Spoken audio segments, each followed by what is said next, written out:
Good morning বন্ধুরা, দীপালি কিচেনে আজকেরও একটা ভিডিও নিয়ে চলে এসেছি। তা বন্ধুরা দেখুন, আজকে আমি ভিডিওটা নিয়ে এসেছি আমলকি আমলকি নিয়েছি, আমলকির বড়ি বানাবো। তা বন্ধুরা পুরো ভিডিওটা দেখতে থাকুন। আমলকিগুলো এগুলো ধুয়ে এই জলের মধ্যে ভিজিয়ে রেখেছি, এবার এগুলো দিয়ে সব একদম সেদ্ধ করে নেব। আমলকিগুলো আমি প্রেসার কুকারে দিয়ে দিয়েছি, এবার ঢাকা দিয়ে দেবো, দুটো সিটি দিয়ে নিয়ে নেবো।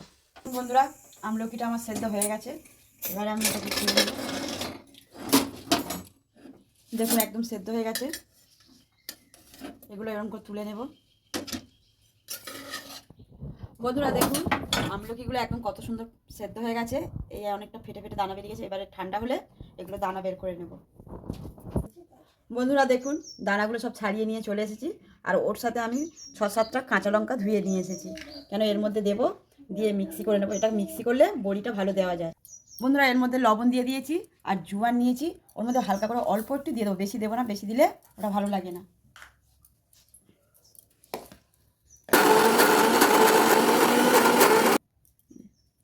দেখুন বন্ধুরা কত সুন্দর তৈরি হয়ে গেছে এটা।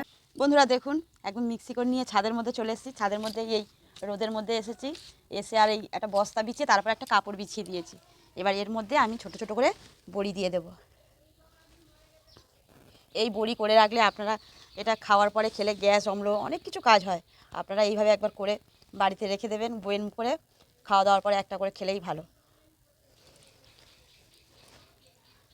এইভাবে আমি সব একটা একটা করে বড়ি দিয়ে দেবো।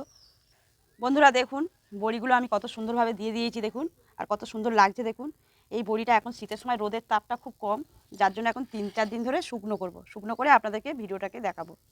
বন্ধুরা দেখুন আমি যে আমলকির বড়িগুলো রোদে দিয়েছিলাম সেগুলো এই শুকিয়ে শুকিয়ে রেখেছি, এখনও পুরোটা ভালো করে শুকায়নি, এটাকে আরও শুকনো করব। আর একটা দিন শুকনো করলে ওটা একদম শুকিয়ে যাবে। এইভাবে আমি বড়িটাকে আর একদিন শুকনো করে আপনাদেরকে দেখাবো। বন্ধুরা দেখুন ছাদ থেকে বড়িগুলো একদম শুকিয়ে নিয়ে চলে এসেছি, এগুলো হচ্ছে আমলকি সেই বড়ি। একদম 3-4 দিন ধরে শুকাতে হলো, কেন যেহেতু রোদ ছিল না সেরকম, যার জন্য 3-4 দিন লেগে গেল।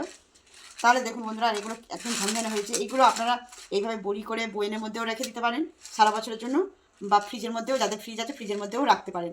আর এটা খেলে খাওয়া দাওয়ার পরে একটা দুটো করে মুখে দিলে খুব ভালো লাগে, এতে শরীরেও ভালো, পেটের সমস্যা অনেকের থাকে, খেলে গ্যাস অম্ল দূর হয়। তাহলে বন্ধুরা আমলকির ভিডিওটা কেমন হয়েছে, আর এগুলো ঝনঝনে হয়েছে, কত ঝনঝন করছে দেখুন। আমলকির ভিডিওটা কেমন হয়েছে অবশ্যই কমেন্ট করে জানাবেন। আর যদি ভিডিওটা ভালো লেগে থাকে তাহলে লাইক, কমেন্ট, শেয়ার এবং সাবস্ক্রাইব করে আমার পাশে থাকবেন।